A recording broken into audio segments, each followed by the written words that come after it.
Ms. Lim Sun Sun. Apologies, Professor Lim Sun Sun.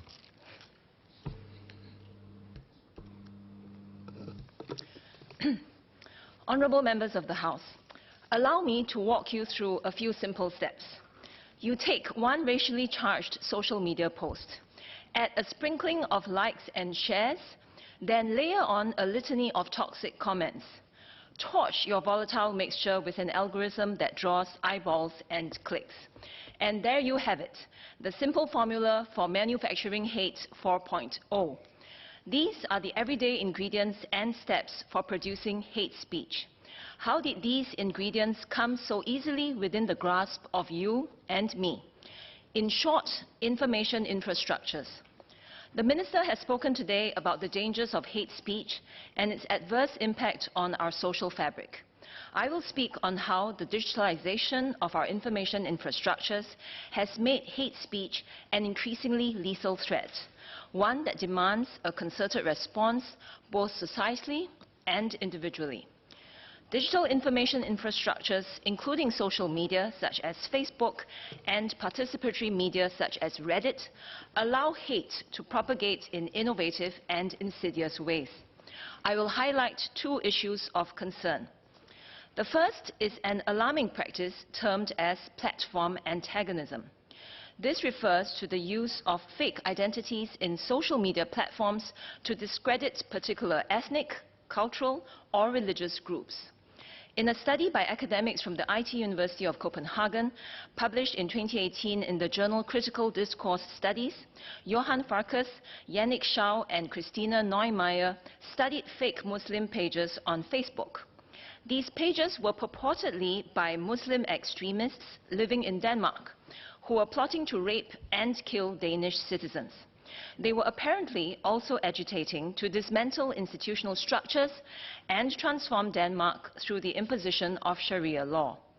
By spreading such combative posts, images, and videos, these fabricated pages quickly triggered thousands of user comments and shares. Although some readers questioned the veracity of these pages and reported them to Facebook, the majority continuously echoed the antagonistic discourse pitting Muslims against Danes.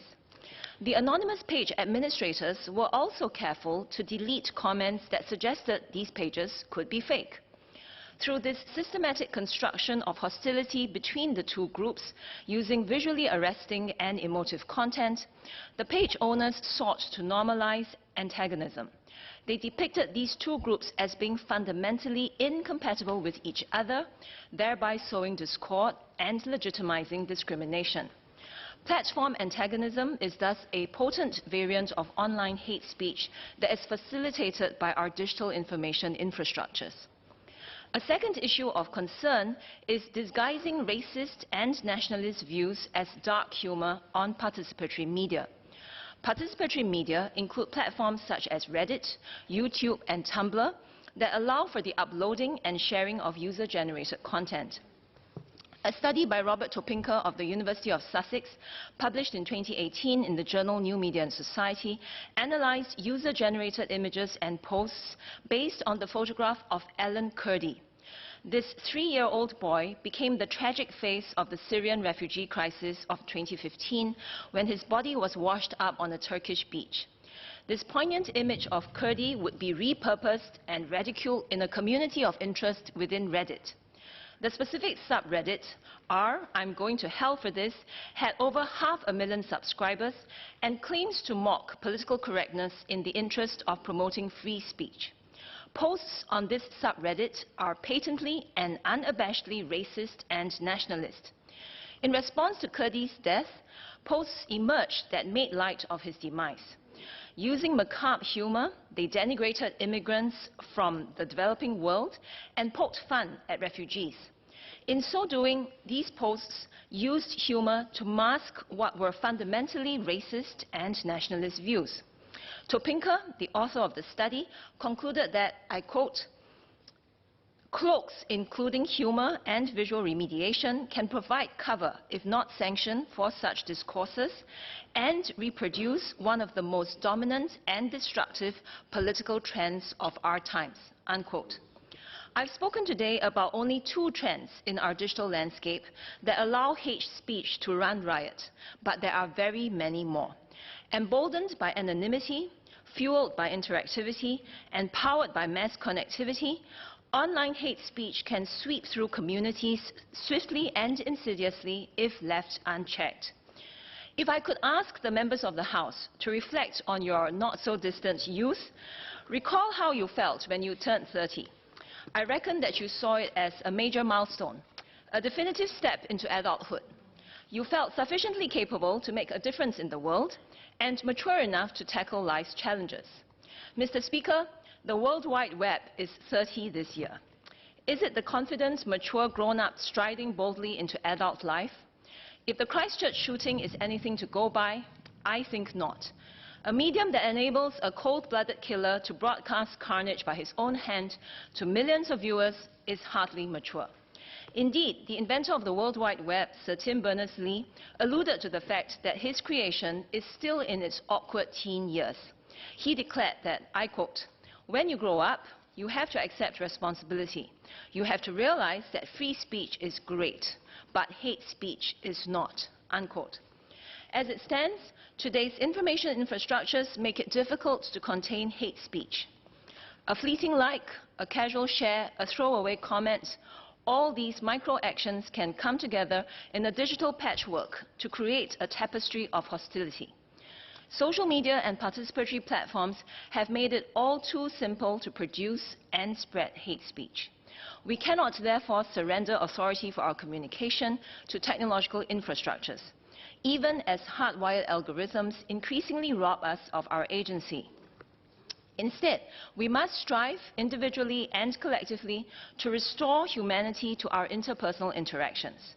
To this end, there are 2 things each of us must do: exercise rationality and practice restraint. First, in exercising rationality, we must confront our own biases and our inclinations to fall prey to them.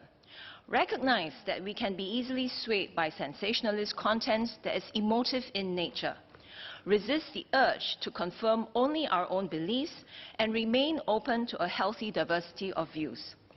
Second, in practicing restraint, remember that online, even though we can't be seen and we can't see others, that there are humans on the other side of the screen.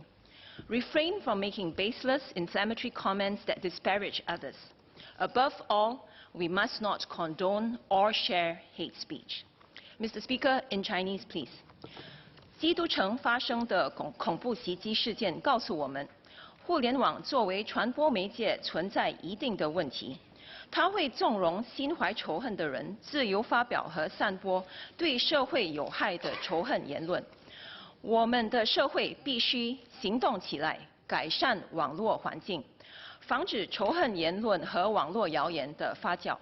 作为个人，我们在消费网络信息和与他人进行线上互动时，也必须保持理智和谨慎。